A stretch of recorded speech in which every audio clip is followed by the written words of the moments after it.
हमने बजटिंग के एरिया पे हमारी डिस्कशन हो रही थी और कल जैसे हमने डिसाइड किया था कि बजटिंग के एरिया पे हमारी जो थोड़ी सी डिस्कशन रह गई है उसको we will cover in some extra class, कुछ प्रैक्टिस और डिस्कशन जो है।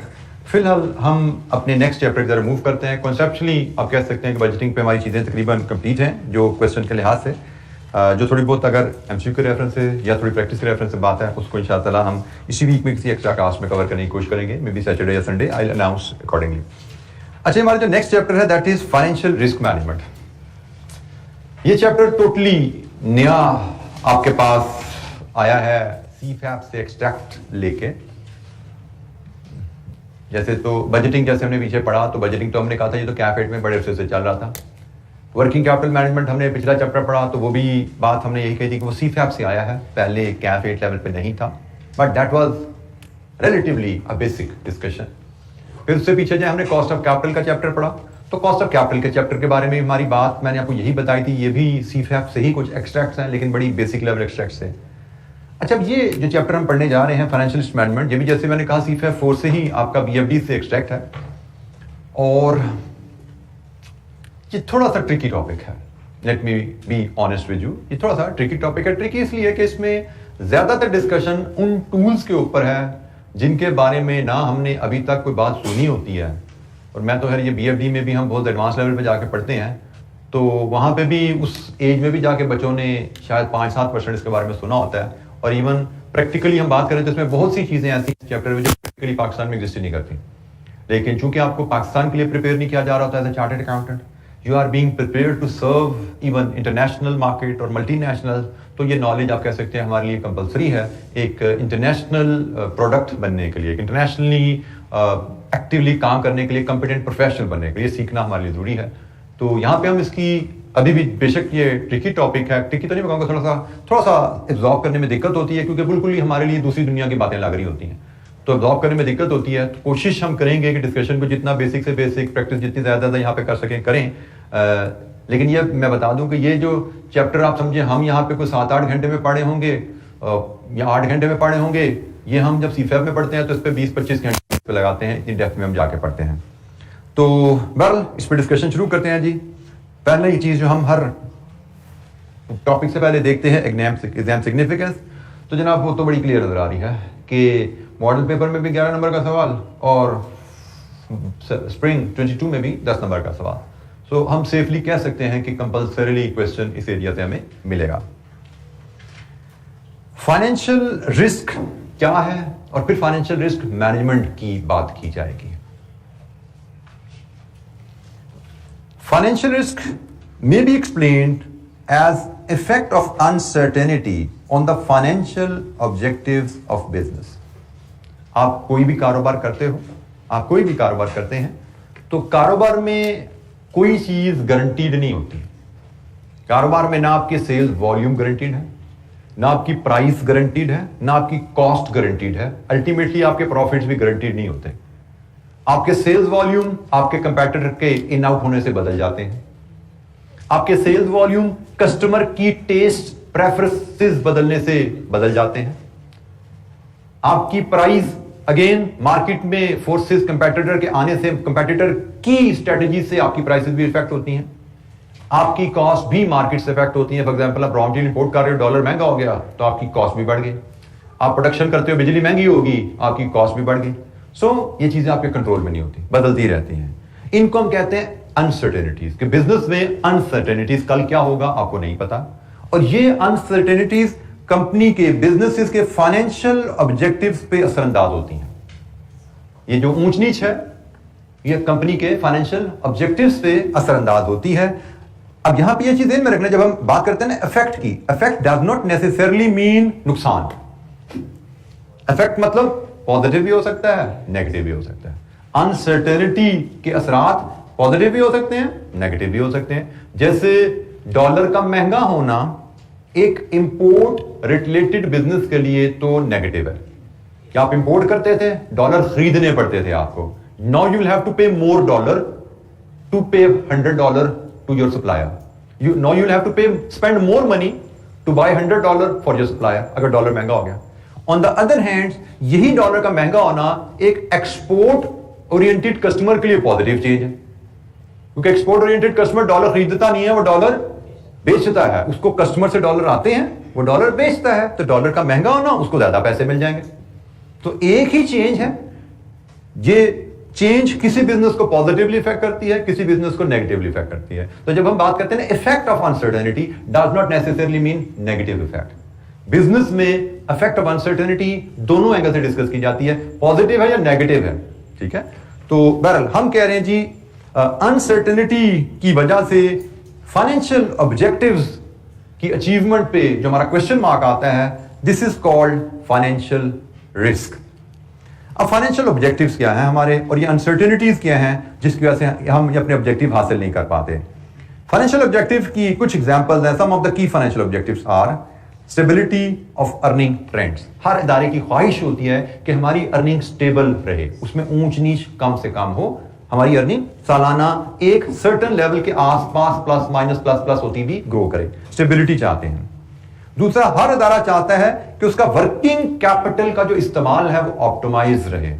हमने वर्किंग कैपिटल की जब डिस्कशन की थी, वहां पे हमने शायद बात की भी है कि हमें वर्किंग कैपिटल के लिए फंड्स की जरूरत होती है, लेकिन वो फंड जरूरत से वो फंड हमें कॉस्ट करते हैं, फंड्स दे कॉस्ट अस। हमें उसको ऑप्टिमाइज रखना है कि हम सिर्फ उतना पैसा वर्किंग कैपिटल में डालें जितनी हमें जरूरत है। ऑप्टिमाइज से मुराद आपकी कंपनी के लिए एक बेहतरीन बैलेंस में मतवाज़न तरीके से इन्वेस्टमेंट की जाए, जरूरत से ज्यादा इन्वेस्टमेंट ना कर दी जाए। सो हम ऑप्टिमाइज करना चाहते हैं वर्किंग कैपिटल, क्योंकि वर्किंग कैपिटल ऑप्टिमाइज करेंगे तो ही हमारी प्रॉफिटेबिलिटी अच्छी रहेगी।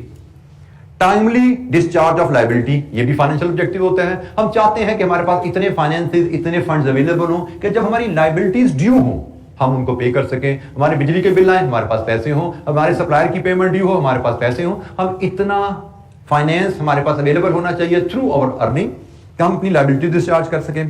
टाइमली रिकवरी ऑफ डेट, ये भी एक फाइनेंशियल ऑब्जेक्टिव है कि कस्टमर को पैसा उधार पे चीजें बेचनी है, उनसे टाइम पे चीजें पैसे रिकवर करना, this is another financial objective. Reduced cost of capital, हम फाइनेंस रेज करते हैं डिफरेंट इन्वेस्टर से, हमारी ख्वाहिश होनी चाहिए कि हम फाइनेंस कम से कम कॉस्ट पे रेज करें, क्योंकि जितनी कॉस्ट कम होगी फाइनेंस की उतनी हमारी प्रॉफिटेबिलिटी बेहतर रहेगी।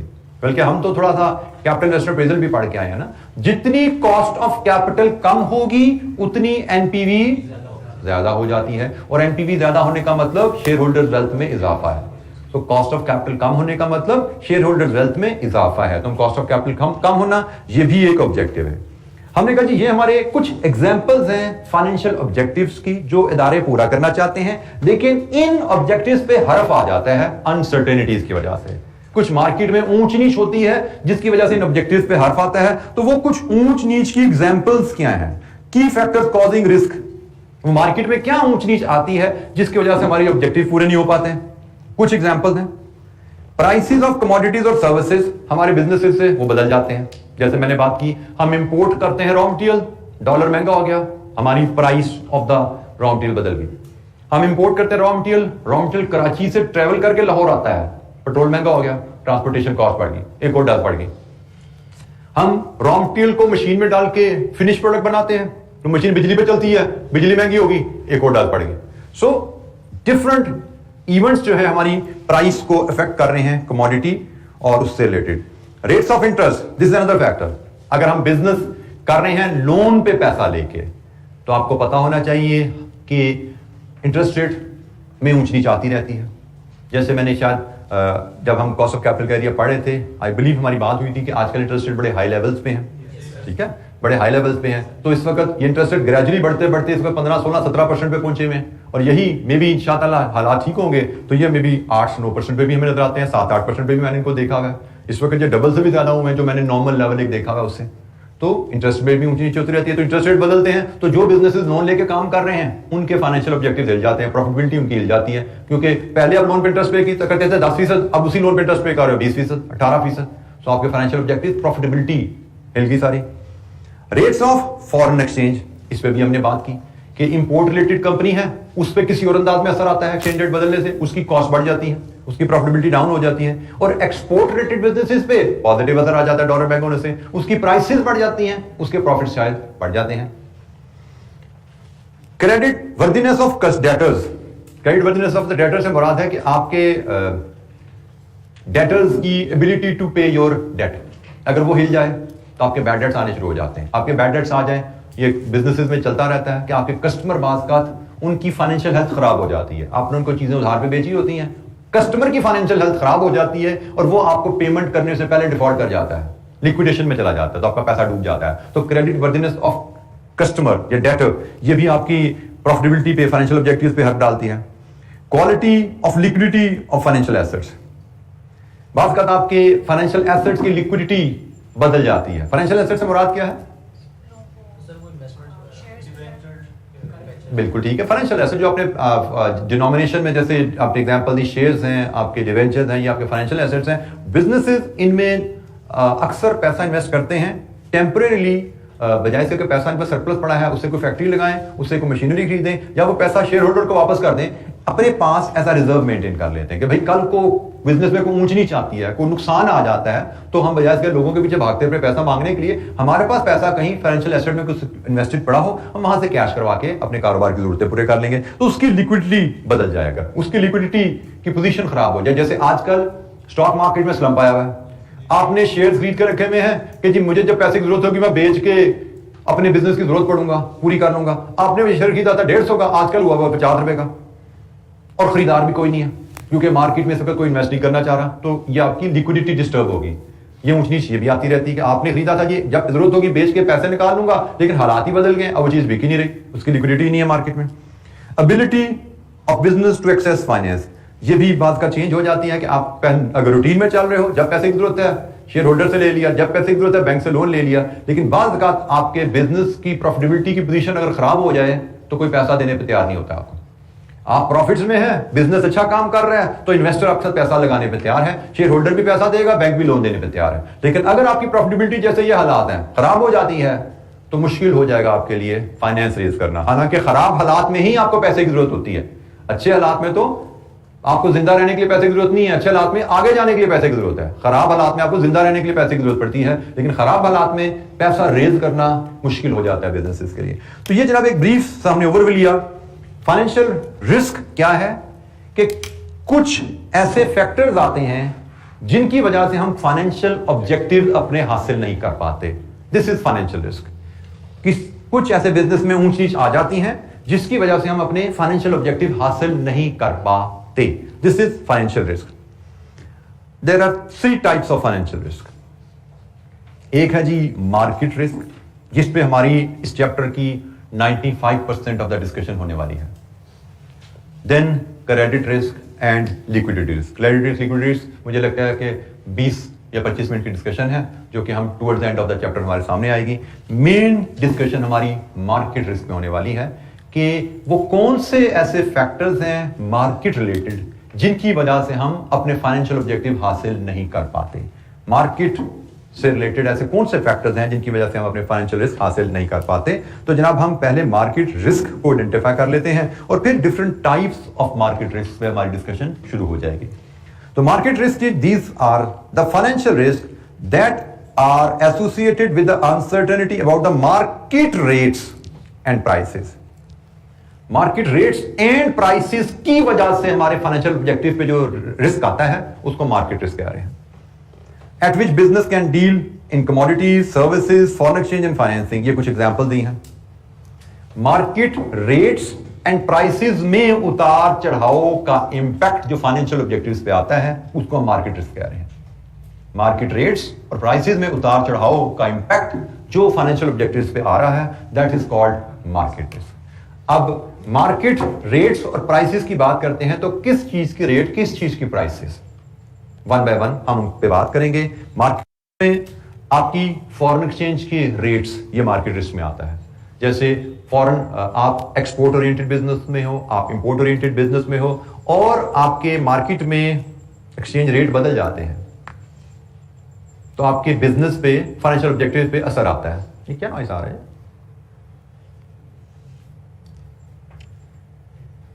कहां से आ रहा है नॉइस?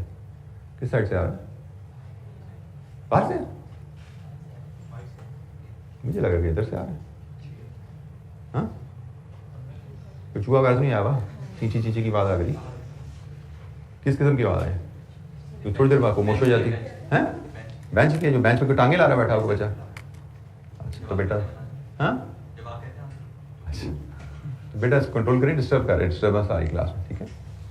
अच्छा जी, तो हमने कहा कि एक जो मार्केट रिस्क की एक एग्जांपल जो सबसे पहले हम डिस्कस करने जा रहे हैं, ये मार्केट रिस्क की एग्जांपल्स हैं one by one. Foreign exchange rate risk, कि मार्केट में फॉरेन एक्सचेंज के रेट्स बदल जाने से आपके फाइनेंशियल ऑब्जेक्टिव्स हिल जाते हैं। जैसे मैंने मिसाल दी थी, अगर आप इंपोर्ट रिलेटेड बिजनेस में हैं, आप यूएस से रॉ मटेरियल इंपोर्ट करके डॉलर में पेमेंट करते हो, आपके रॉ मटेरियल की कीमत $100 है पर यूनिट, तो $100 आज से 3 महीने पहले शायद 180 का था, आज शायद वो 250 भी क्रॉस करना शुरू हो गया है। सो आप मार्केट में डॉलर का रेट बदला, जिसकी वजह से आपके फाइनेंशियल ऑब्जेक्टिव्स हिल गए। This is the market risk. Market risk की एक एग्जांपल फॉरेन एक्सचेंज रेट्स हैं। तो हम अब फॉरेन एक्सचेंज रेट रिस्क को जरा डिटेल में समझेंगे और फिर इस रिस्क की मैनेजमेंट के टूल्स भी डिस्कस करेंगे। हमारा सिलेबस सिर्फ फाइनेंशियल रिस्क को आइडेंटिफाई करना नहीं है, हमारा सिलेबस है फाइनेंशियल रिस्क को आइडेंटिफाई करना और उसको मैनेज करने के तरीके सीखना, ठीक है। तो हमने पहला जो financial risk market risk category में आइडेंटिफाई किया वो है फॉरेन एक्सचेंज रेट रिस्क। अब हम पहले फॉरेन एक्सचेंज रेट रिस्क को ब्रीफली मैंने आपको समझाया, इसको हम थोड़ी सी डिटेल में मजीद समझेंगे, फिर इसको मैनेज करने के डिफरेंट मेथड्स हैं उन पे बात करेंगे। हमें जो क्वेश्चन रिसेंट अटेम्प्ट में आया वो specifically foreign exchange rate risk management पे आया। हमने आगे चल के और भी रिस्क फैक्टर्स मार्केट में और भी रिस्क हैं जो हमने आइडेंटिफाई करने हैं, उनके भी मैनेजमेंट की बात करनी है। लेकिन सबसे मैं कहूँगा जो अहम रहेगा एरिया हमारे लिए मेरे हिसाब से एग्जाम में वो ये एरिया रहेगा। इससे क्वेश्चन आने की प्रोबेबिलिटी शायद 60-70% रहेगी हमें, मे बी बाकी एरिया जैसे जैसे आएंगे उनकी मैं कोशिश करूंगा अपनी समझ के मुताबिक आपको अहमियत बता सकूं, लेकिन 60-70% प्रोबेबिलिटी रहेगी कि हमें foreign exchange rate risk area से ही सवाल आता रहेगा। अच्छा, ये फॉरेन एक्सचेंज रेट रिस्क की ब्रीफ एग्जांपल तो मैंने आपको दी, मैं इसको थोड़ा सा मजीद एलैबोरेट करता हूं। एक तो कहा ना एक्सचेंज रेट बदलने से मेरी बिजनेस की प्रॉफिटेबिलिटी की स्टेबिलिटी पे असर आ रहा है, लेकिन इसको थोड़ा सा मजीद आगे चले, मजीद कैसे इसको इफेक्ट आते हैं। अच्छा जी, डॉलर का रेट जो होना था हो गया, आज तो डॉलर 250 पे पहुंच गया। मैं कल ही व्यक्ति के साथ बैठा हुआ था अपने दोस्त के साथ, तो जिक्र हो रहा था कि खबरें जो भी मार्केट की चल रही हैं, इधर चल रही है उधर चल रही हैं। रिसेंटली एक कंपनी ने कोई अपनी एलसी खुलवाई, बैंक ने, स्टेट बैंक ने उसको जो रेट दिया एलसी का वो 247 था। अब मुझे नहीं पता ओपन मार्केट में इसका क्या चल रहा है, 247 रुपीज का रेट मिला पर डॉलर उसको इंपोर्ट के लिए जो एलसी उसने खुलवानी थी। अच्छा, अब होता क्या है कि मैंने इंपोर्ट करनी है से आसानी के लिए $1 मिलियन, हम $1 मिलियन की फिगर रखते हैं। मैंने आज एक यूएस सप्लायर से अपना एग्रीमेंट किया, उसने मुझे मेरी प्रोडक्ट की प्राइस $1 मिलियन कोट की। मैंने बैंक से बात की। आपको पता है कि जब इंपोर्ट की जाती है तो नॉर्मली इसमें लेटर ऑफ क्रेडिट इन्वॉल्व होता है। लेटर ऑफ क्रेडिट क्या होता है? Letter of credit is a sort of purchase order issued by the buyer's bank to the seller's bank having the payment guarantee। Bank, मेरा bank, अगर मैं buyer हूं, मेरे बिहाफ पे जो परचेज ऑर्डर इशू करता है सेलर को, उसके बैंक को भेजता है विद द पेमेंट गारंटी कि जी मिस्टर ए की रिक्वायरमेंट के मुताबिक अगर आपने माल भेज दिया तो पेमेंट की गारंटी बैंक की है, और bank generally would not default on the payment. Customer individual can default, माल आ जाए तो बाद का किसी वजह से डिफॉल्ट आ सकता है, हो सकता है नियतन ना आए, फाइनेंशियल हालात की वजह से आ जाए, कंपनी लिक्विडेशन में चली जाती है, जैसे अभी हम बात करते हैं कस्टमर लिक्विडेशन में चला जाता है, डिफॉल्ट हो जाता है। लेकिन जब बैंक की गारंटी होती है तो बैंक दे डोंट डिफॉल्ट। तो नॉर्मली इंटरनेशनल ट्रेड में it is very common to place order through letter of credit through bank. तो मैंने अपने बैंक से बात की कि भाई मेरे कस्टमर को $1 मिलियन की परचेज ऑर्डर भेज दो, एलसी भेज दो। उसने एलसी भेज दी। मैंने अपने सप्लायर से बात की हुई है कि I will pay you after 3 months. आज मैंने हिसाब लगाया, आज मैंने रेट चेक किया, भाई आज का रेट चल रहा है से 247। मैंने 247 के हिसाब से अपनी वर्किंग बनाई और $1 मिलियन का ऑर्डर प्लेस कर दिया कि भाई मुझे $1 मिलियन 247 मिलियन रुपए के मिल जाएंगे।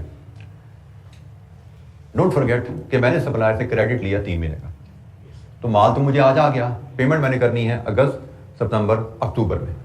अब फॉरेन एक्सचेंज रिस्क है क्या कि भाई जब मैंने माल खरीदा तब मेरा हिसाब था कि 247 मिलियन रुपीस लगेंगे मेरे, लेकिन जब पेमेंट का टाइम आएगा अक्टूबर में, इज देयर एनी गारंटी कि मुझे $1 मिलियन 247 के मिलेंगे? This is the foreign exchange rate risk, कि जब आप फॉरेन करेंसी में बाइंग करोगे तो देयर इज अ रिस्क कि बाय करते हुए एक्सचेंज रेट कुछ और है और पेमेंट करते हुए एक्सचेंज रेट बदल जाएगा। उसके नतीजे में क्या हुआ कि मैंने अंदाजा लगाया था कि मुझे मेरी प्रोडक्ट 247 मिलियन की कॉस्ट करेगी, लेकिन due to exchange rate movement, जो कि होनी ही होनी है, एक्सचेंज रेट कभी भी फिक्स नहीं रहते, दे कीप ऑन चेंजिंग, वो तो बदल नहीं है। हम दुआ करते हैं नीचे चले जाए, पाकिस्तान में बहुत ऊपर आ गए हैं, बहुत एडवर्स हालात हो गए हैं, लेकिन बदलने हैं। हम जब रिस्क की बात करते हैं, risk does not necessarily mean loss. मैंने भी बोला रिस्क का मतलब है प्लस माइनस, जो सोचा है जरूरी नहीं वो हो। मैंने यही परचेज अगर गुजरावाला किसी पार्टी से की होती, उससे मेरा रेट 247 मिलियन एग्री हुआ था, वो मैंने 2 महीने बाद पे करना है, 6 महीने बाद पे करना है, वो तो 247 ही पे करना है ना, मैंने मेरी जेब से 247 जाना है। लोकल परचेज में एक दफा मैंने परचेज लॉक कर दी, फिर मेरी कॉस्ट लॉक है। लेकिन फॉरेन परचेज में, इंपोर्ट में मैंने बेशक रेट सप्लायर से लॉक भी कर लिया है, तो जब रेट लॉक किया, डॉलर में लॉक किया है, पेमेंट के टाइम तक अगर एक्सचेंज रेट बदल गया तो मेरी कॉस्ट बदल जाएगी। मैंने रेट लॉक करते हुए जैसे मिसाल दी आपको, मैंने अंदाजा लगाया था मेरी कॉस्ट 247 आएगी, लेकिन लेटर ऑन एक्सचेंज रेट बदलने की वजह से ये कॉस्ट 247 से ज्यादा भी हो सकती है, कम भी हो सकती है। तो रिस्क क्या है कि मेरे जो एक्सपेक्टेड रिजल्ट्स हैं वो हासिल नहीं होंगे। मैंने एक्सपेक्ट किया था कि मेरी product will cost me 247, risk क्या है कि मेरे एक्चुअल रिजल्ट 247 शायद ना हो। ये इशू इंपोर्ट में भी है, ये इशू एक्सपोर्ट में भी है। मैंने एक्सपोर्ट की अमेरिका या इंग्लैंड, मैंने एक्सपोर्ट की 1 मिलियन पाउंड की इनवॉइस रेज कर दी, कस्टमर से एग्री हुआ है कि पैसे मुझे भेजना 6 महीने बाद। It's the normal trade norm, 2 महीने, 4 महीने, 6 महीने का क्रेडिट सप्लायर क्रेडिटर आपस में देते रहते हैं एक दूसरे को। तो मैंने अपने कस्टमर को यूके में 6 महीने का क्रेडिट दिया, उसको मैंने 1 मिलियन पाउंड की आज इनवॉइस रेज किया और कहा जी 6 महीने बाद पैसे देना। मैंने 1 मिलियन पाउंड की इनवॉइस रेज की, तो मैंने हिसाब लगाया यार आज का रेट है 300, तो मुझे 300 मिलियन रुपए का रेवेन्यू आएगा। लेकिन 6 महीने बाद जब 1 मिलियन पाउंड आएगा और मैंने वो बेचने हैं, तब रेट क्या होगा, कोई गारंटी नहीं है। वो 300 से ऊपर भी हो सकता है, वो 300 नीचे से भी नीचे भी हो सकता है। मेरा एक्चुअल रेवेन्यू उस सेल के अगेंस्ट मेरे एक्सपेक्टेड रेवेन्यू से ज्यादा भी हो सकता है, कम भी हो सकता है। इट इज वेरी अनलाइकली कि वो 300 ही रहेगा 6 महीने, ऊपर या नीचे कहीं ना कहीं रेट हिल जाता है। रेट कभी कांस्टेंट स्टैग्नेंट नहीं रहते। तो ये जनाब फाइनेंशियल रेट रिस्क की कहानी है। अब फाइनेंशियल रेट रिस्क का बेसिक्स तो हमने समझ लिया, लेकिन इसके रिस्क मैनेजमेंट के टूल समझने से पहले थोड़ा सा हमें फॉरेन एक्सचेंज रेट्स को समझने की जरूरत है। क्योंकि अक्सर हम पाकिस्तान में foreign exchange rates, foreign exchange से हम डील नहीं कर रहे होते, फॉरेन करेंसी से डील नहीं कर रहे होते, तो हमें फॉरेन एक्सचेंज रेट की अंडरस्टैंडिंग नहीं होती। लेकिन जो डील करते भी हैं वो अंडरस्टैंडिंग भी लिमिटेड होती है हमारी। तो जब हम इस रिस्क मैनेजमेंट के टॉपिक पे आते हैं तो हमें ज्यादा बेहतर डिटेल अंडरस्टैंडिंग चाहिए। तो उसके लिए अब हम थोड़ी सी फॉरेन एक्सचेंज की बेसिक समझेंगे। फॉरेन एक्सचेंज रेट होता क्या है, फॉरेन एक्सचेंज रेट रिस्क तो समझा दिया, लेकिन फॉरेन एक्सचेंज रेट क्या है और उसको हम कैसे बाइंग सेलिंग में यूज करते हैं, इसकी जरा हमें अंडरस्टैंडिंग बेहतर करनी है, फिर हम रिस्क मैनेजमेंट टूल्स की तरफ जाएंगे। अच्छा, ये बेसिक अल्फाज में एक्सचेंज रेट होता है price of one currency expressed in another currency. जैसे अभी मैं पाकिस्तान में कहते हैं डॉलर का रेट 247 हो गया, $1 की कीमत 247 रुपए, यह है exchange rate, price of one currency in another currency. अच्छा, दुनिया में एक्सचेंज रेट के 2 सिस्टम होते हैं, एक्सचेंज रेट कोटेशन के 2 सिस्टम होते हैं। एक होता है डायरेक्ट कोट सिस्टम और एक होता है indirect coat system. Direct quote system Pakistan में चलता है, पाकिस्तान में डायरेक्ट कोट सिस्टम चलता है। डायरेक्ट कोट सिस्टम क्या है, जिसमें आप units of local currency are equated with 1 unit of foreign currency. Units of local currency are equated with 1 unit of foreign currency. 247 rupees per dollar, per का मतलब एक, ठीक है। जैसे यहां पे जब ये मैंने एग्जांपल लिखी थी तब डॉलर सस्ता होता था, तो तब मैंने उसके हिसाब से 180 के हिसाब से लिखी हुई थी। तो रुपीज पर डॉलर 180 का मतलब $1 180 रुपए का है। This is called direct quote. ये है units of local currency which are equal to 1 unit of foreign currency. This is direct quote. England में जाएं, वहां पे इनडायरेक्ट कोट चलता है। इनडायरेक्ट कोट इसके उलट होता है, वहां पे आप units of foreign currency are equated with 1 unit of local currency. England में डॉलर का रेट ऐसे कोट होता है, dollar per pound 1.45 dollars per pound. 1.45 dollars एक पाउंड के बराबर है। अब यहां पे देखो, आपने फॉरेन करेंसी के यूनिट्स मेजर किए हैं, 1.45 डॉलर्स हैं ये एक पाउंड के बराबर। This is called indirect coat, ठीक है। पाकिस्तान में 180 रुपीज हैं एक डॉलर के बराबर। This is direct coat, this is indirect coat. ये दोनों की पहचान बड़ी जरूरी है, क्योंकि आप सबको पता है कि आप जितना भी लिमिटेड नॉलेज है, एक्सचेंज रेट्स जब किसी भी आप डीलर से पूछते हो तो आपको दो रेट देता है, एक बाइंग रेट होता है, एक सेलिंग रेट होता है, ठीक है। तो जब हम बाइंग और सेलिंग रेट की पहचान करने निकलते हैं और जब हम करेंसी की खरीदो फरोख्त करने के ऊपर कॉस्ट या प्रोसीड डिटरमिन करने निकलते हैं, तो उसके लिए बड़ी जरूरी है कि आपको ये पहचान रहे कि हम कहां बैठे हैं भाई। Direct quote indirect different rule लगते हैं, डिफरेंट कहानी होती है यहाँ पे। हाँ, ये ख्याल रखना है आपको, जब बाइंग रेट डीलर कोई कोट कर रहा है या सेलिंग रेट कोट कर रहा है, this is with reference to bank या डीलर होता है। फॉर एग्जाम्पल, मैंने अगर डॉलर खरीदने हैं, in which rate I should be interested, buying और selling? I should be interested in selling rate, क्योंकि मैंने क्या बोला, बाइंग सेलिंग की टर्म बैंक के रेफरेंस से है। जब मैंने डॉलर खरीदने हैं तो बैंक ने बेचने हैं, बैंक मुझे बेचेगा, तो बैंक का सेलिंग रेट जिसमें मुझे इंटरेस्ट है वो मेरे लिए रेलेवेंट है। हाँ, अगर मैंने डॉलर बेचने हैं तो मुझसे बैंक खरीदेगा, बैंक का बाइंग रेट है जिसमें मुझे डॉलर बेचने हैं। तो बाइंग सेलिंग में यह ख्याल रखना होता है कि बाइंग सेलिंग की टर्म बैंक के एंगल से बताई जाती है। बैंक बता रहा है कि ये मेरा बाइंग रेट है, ये मेरा सेलिंग रेट है, ये मैं इस रेट पे बाय कर रहा हूं, इस रेट पे सेल कर रहा हूं, ठीक है। तो ये बाइंग सेलिंग की टर्म की भी क्लैरिटी होनी चाहिए। अब हमारा पहला जो टारगेट यहां पे है वो यही है कि हम बाइंग सेलिंग रेट कैसे आइडेंटिफाई करें और करेंसी को कैसे कन्वर्ट करें। अच्छा जी, इसकी अंडरस्टैंडिंग के लिए हम एक्सचेंज रेट को थोड़ा सा इस टेबल की मदद से मैं आपको एक्सप्लेन करता हूं। आप कोई भी एक्सचेंज रेट लो, आप पाकिस्तान में हो जैसे रुपीस पर डॉलर है, आप इंग्लैंड में हो तो डॉलर पर पाउंड है। कोई भी एक्सचेंज रेट उठाते हो, हर एक्सचेंज रेट में दो करेंसीज इन्वॉल्व होती हैं, ऐसे ही है। तो हम कहते हैं जी, for the sake of simplicity, currency pairing first, इसको फर्स्ट करेंसी कह लेते हैं, इसको सेकंड करेंसी कह लेते हैं। रुपीस पर डॉलर में रुपीस फर्स्ट करेंसी है, डॉलर सेकंड करेंसी है। डॉलर पर पाउंड में डॉलर फर्स्ट करेंसी है, पाउंड सेकंड करेंसी है। अच्छा जी, अब हमने जो रूल्स डिस्कस करने हैं कि जब हमने कोई करेंसी बाय करनी है, हमने कोई करेंसी सेल करनी है और हमने कोई करेंसी कन्वर्ट करनी है, कैसे किया जाए। फॉर एग्जांपल, हमें रुपी डॉलर रेट अवेलेबल है 1 की आदत पड़ी हुई है, चलिए ये 240 और 245 से ये रेट चल रहा है जी मार्केट में। 242 हम कर लेते हैं, ये रेट है मार्केट में। ये रुपीस पर डॉलर का पाकिस्तान का रेट है। पाकिस्तान में आप जब भी बात करते हो खरीदो फरोख्त की, या किसी भी दुनिया के मुल्क में जब भी आप करेंसी के खरीदो फरोख्त की बात करते हो, you always talk about buying और selling foreign currency. Like Pakistan में आप बात करोगे कि मैं रियाल खरीदने जा रहा हूं, मैं रियाल बेचने जा रहा हूं, मैं पाउंड खरीदने जा रहा हूं या मैं पाउंड बेचने जा रहा हूं, you always talk about buying और सेलिंग फॉरेन करेंसी। हालांकि देखा जाए, रियाल खरीदने की कीमत आप किस चुकाते हो? रुपीज में। रियाल खरीदते हो तो कीमत रुपीज में देके आते हो ना, लेकिन आप कभी पाकिस्तान में ये नहीं कहते मैं रुपीज बेचने जा रहा हूं। हालांकि आप कह सकते हो I am selling rupees for riyal, you are buying riyal for rupees और you are selling rupees for riyal, एक ही बात है। लेकिन नॉर्मली हम किसी भी कंट्री में हैं, वी टॉक अबाउट बाइंग और सेलिंग फॉरेन करेंसी। पाकिस्तान में foreign currency is the second currency. Pakistan में foreign currency is the second currency, क्योंकि पाकिस्तान में रेट क्या होता है? Rupees per dollar, rupees per euro, rupees per pound, rupees per riyal, rupees per दिरहम।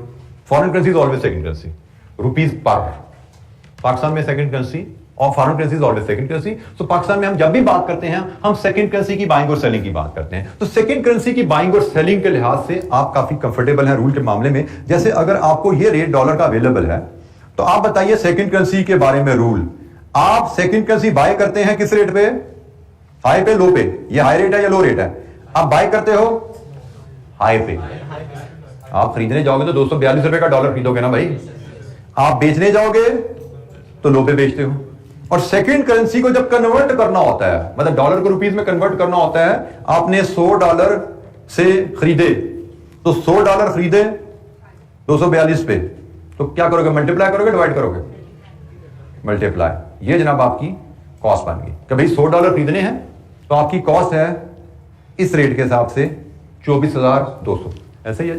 तो हमने कहा हम पाकिस्तान में फॉरेन करेंसी बाइंग सेलिंग करते हैं। पाकिस्तान में फॉरेन करेंसी बाइंग सेलिंग हमेशा सेकंड करेंसी होती है। सेकंड करेंसी को बाय करने का रूल हमें पता है, we buy at the high rate. Second currency को सेल करने का रूल हमें पता है, we sell at a low rate.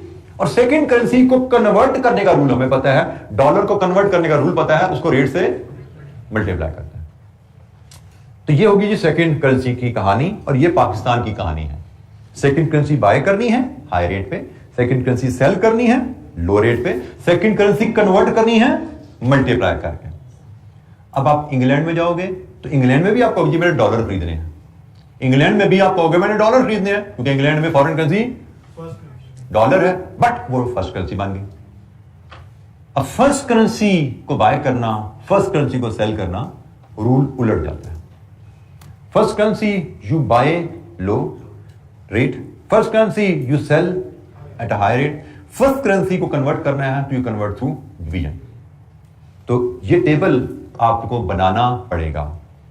मैं रिकमेंड करूंगा कि जब भी आप फॉरेन करेंसी के सवाल कर रहे हैं, हमेशा इवन एग्जाम में भी, अगर आपने किस रेट पे बाय करना है, किस रेट पे सेल करना है, डिवाइड करना है, मल्टीप्लाई करना है, ये फैसले दिमाग से ना करना, दिमाग लगा के टेबल बना लेना है, फिर इस टेबल को फॉलो करना है।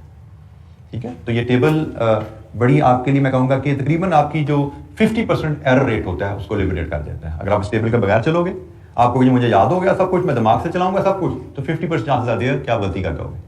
क्योंकि एग्जाम में कभी आपको सेकंड करेंसी को बाय सेल करने को कहा जाएगा, कभी आपको फर्स्ट करेंसी को बाय सेल करने को कहा जाएगा। क्योंकि आपको सिर्फ पाकिस्तान का सवाल नहीं दिए जाते, आपको भी इंग्लैंड में उठा दिया जाता है। आप इंग्लैंड में बैठे हुए हैं और वहां पे बैठ कर काम कर रहे हैं, तो वहां पे ये इशू आ गया। तो इंग्लैंड में तो फिर फर्स्ट करेंसी की बाइंग सेलिंग चलती है ना, वहां के एक्सचेंज रेट तो उस हिसाब से चलते हैं। तो इस टेबल के हिसाब से हम चला करेंगे जी।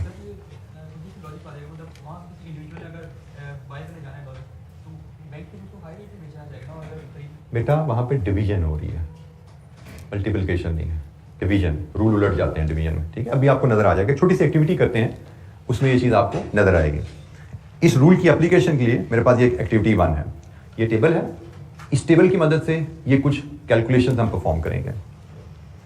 तो जैसे देखिएगा जी, एक्सचेंज रेट हमें डॉलर पर पाउंड गिवन है 1.8630, 1.8660। ये हमारा हाई रेट है, ये हमारा लो रेट है, ऐसे ही है। डॉलर पर पाउंड रेट है, ये हमारी फर्स्ट करेंसी है, ये हमारी सेकंड करेंसी है। ठीक हो गया जी, फर्स्ट करेंसी सेकंड करेंसी। हर एक्सचेंज रेट में 2 करेंसी हुआ करेंगी, फर्स्ट करेंसी सेकंड करेंसी, और हर एक्सचेंज रेट में एक लो रेट एक हाई रेट हुआ करेगा। ठीक है, पता लग गया हमें। अब 1 by 1 देयर आर 4 ट्रांजैक्शन जो हमने परफॉर्म करनी है। Transaction number 1, how much buying pound 1000 pound will cost us. हमने 1000 पाउंड बाय करने हैं। अच्छा, जब हाउ टू प्रोसीड, सबसे पहले आप एक्सचेंज रेट पे आइए। आपने जो करेंसी बाय करनी है वो फर्स्ट है या सेकंड है? सेकंड है। तो जनाब इस लाइन पे आ जाओ, हाउ टू प्रोसीड। आपने सेकंड करेंसी बाय करनी है, यहां पे आ जाए। सेकंड करेंसी बाय करनी है, high rate multiply, high rate multiply. तो जनाब कितनी कॉस्ट आई? सॉरी, ये मैंने ऊपर लिखना था।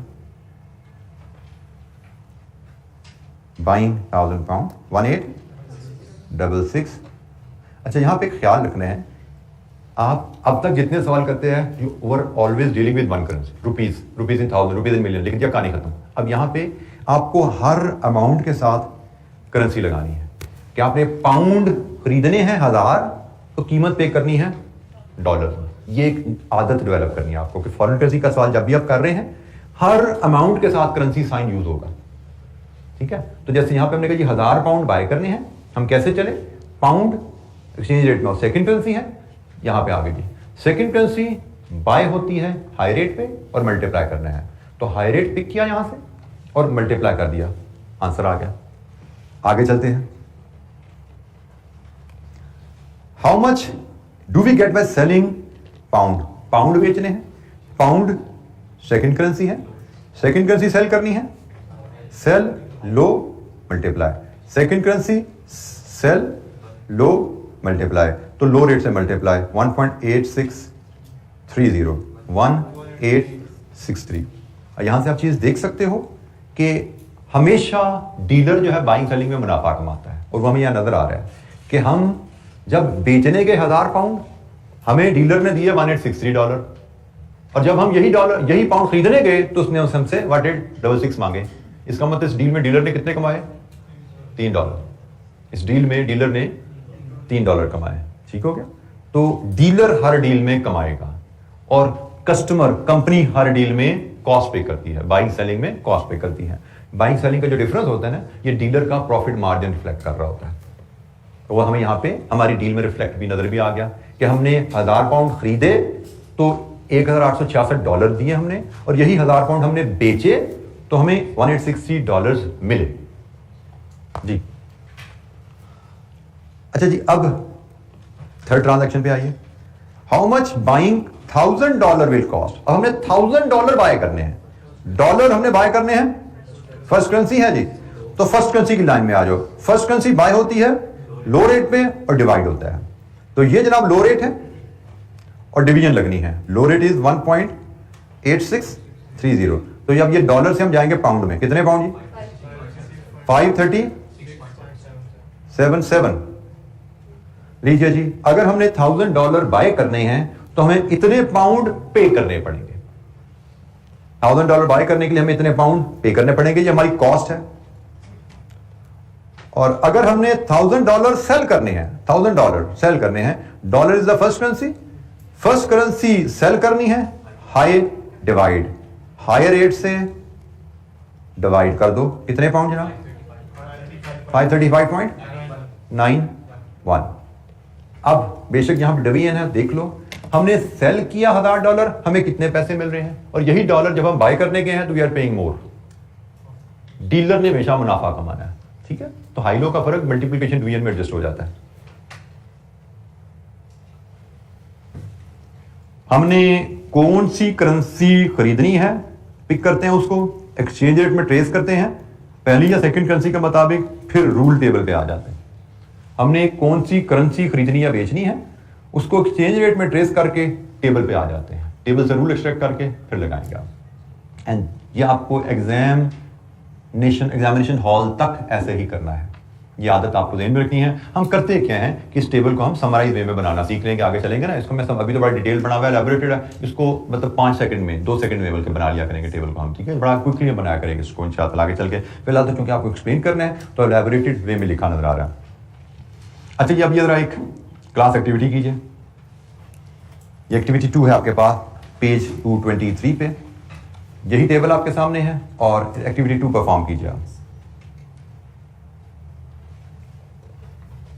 इसमें भी आपको 4 कैलकुलेशंस परफॉर्म करनी है। एंड फिर मैं रिमाइंड करा दूं, हर अमाउंट के साथ करेंसी साइन लिखना इज अ मस्ट।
जी, किसी वैल्यूज अगर निकाली हैं तो बताइए ताकि आंसर वेरीफाई करें। पहली केस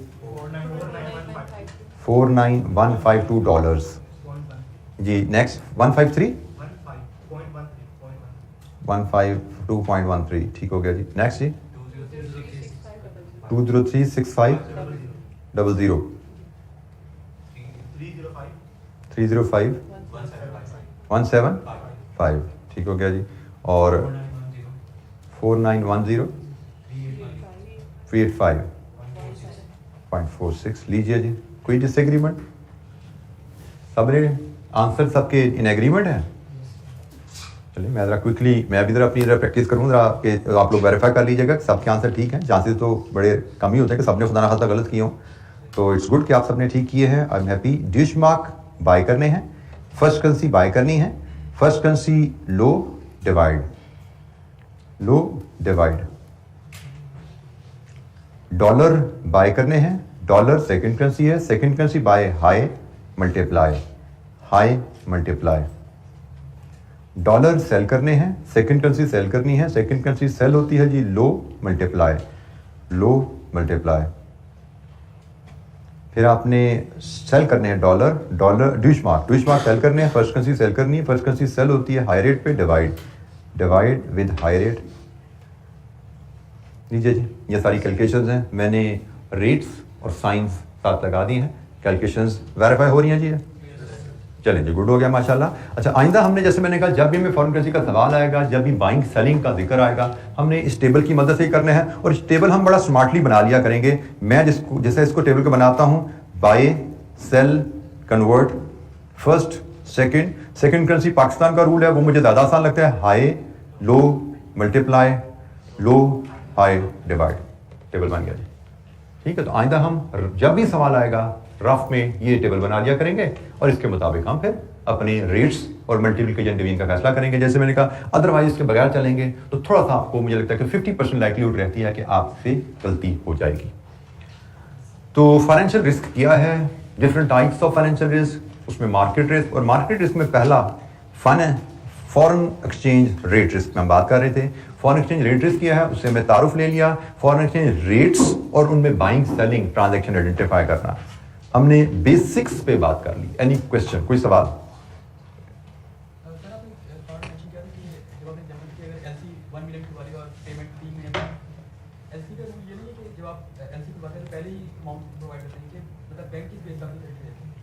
ज़रूरी नहीं है कि जब आप एलसी आप खुलवा रहे हो डॉलर का रेट उसी वक्त लॉक हो आपका। नॉर्मल ट्रेड में आप आज बैंक ने $1 मिलियन की पेमेंट की गारंटी की है, there is a possibility, options होती हैं, वही हमने आगे डिस्कस करना है। रिस्क मैनेजमेंट नॉर्मल ट्रेड में ऐसे ही है कि बैंक ने आपके $1 मिलियन की गारंटी दे दी है। $1 मिलियन आपने अगर 3 महीने बाद पे करना है तो आप 3 महीने बाद का जो रेट होगा उस पे बैंक को पैसे पे करोगे, बैंक आगे दे देगा। नॉर्मल ऐसे होता है, लेकिन ये इसमें हमने बात यही तो की, इसमें तो रिस्क है कि आज हमने $1 मिलियन की पेमेंट कमिट कर दी है, अब $1 मिलियन 3 महीने बाद कितने का मिलेगा, क्वेश्चन मार्क। इसी को तो हम कह रहे हैं अनसर्टेनिटी है, हमारे फाइनेंशियल ऑब्जेक्टिव्स पे क्वेश्चन मार्क है, फाइनेंशियल रिस्क है। इसी की मैनेजमेंट यही हमने सीखनी है, यही हमारा टॉपिक है।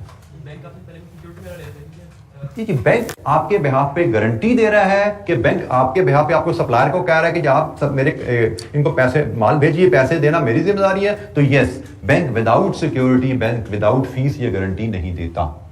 एलसी खोलने के लिए बैंक सिक्योरिटी भी लेता है क्योंकि बैंक गारंटी दे रहा है आपके बिहाफ पे $1 मिलियन पेमेंट की, तो गारंटी के पैसे भी लेगा आपसे, फीस भी लेगा और गारंटी देने के अगेंस्ट सिक्योरिटी भी लेगा, दोनों चीजें होंगी। अच्छा जी, मेन जैसे मैंने कहा हमारा एरिया रिस्क मैनेजमेंट है और ये 4 रिस्क मैनेजमेंट के टूल हैं जो हमने डिस्कस करने हैं। ठीक है, ये 4 रिस्क मैनेजमेंट के टूल हैं जो हमें डिस्कस करने हैं। इनमें ये जो 2 टूल्स हैं, ये तो जितना हमने यहां पढ़ना है इतना ही सीफा पे जाके दोबारा पढ़ना है, लेकिन जो अगले एडवांस टूल्स आ रहे हैं, currency future contract, option contract, इनकी हमारे सिलेबस में सिर्फ इंट्रोडक्शन की हद तक डिस्कशन है, डिटेल डिस्कशन सीफा 4 में पड़ी है। But we will be discussing these 4 tools. और हमें क्वेश्चन इस पे आता है, रिस्क मैनेजमेंट, कि जी आपने इंपोर्ट कर ली है, आपको ये मसला पड़ गया, इस रिस्क को कैसे मैनेज कर सकते हैं एफआरए की मदद से। आपने एक्सपोर्ट की है, आपको मसला पड़ गया, इस रिस्क को कैसे मैनेज कर सकते हैं मनी मार्केट के थ्रू एंड सो ऑन। तो हमें इन 4 टूल्स पे क्वेश्चन आता है, रिस्क मैनेजमेंट पे क्वेश्चन आता है। तो रिस्क मैनेजमेंट टूल्स कैसे काम करते हैं इस पे इंशाअल्लाह हम कल बात करेंगे, लेकिन कोशिश कीजिएगा जो बेसिक बाइंग सेलिंग का आपको बता दिया इस पे अच्छी रिवीजन और कमांड के साथ आइएगा, क्योंकि अब आगे ये ऐसे ऐसे हमारी बातें चला करेंगे, उसमें ना कहीं फंसे रहेंगे पीछे आप। ठीक है, क्योंकि हमें टूल्स के मैकेनिज्म को समझना है। आज के लिए इतना ही, बाकी इंशाअल्लाह कल डिस्कशन कंटिन्यू करेंगे। अस्सलाम वालेकुम।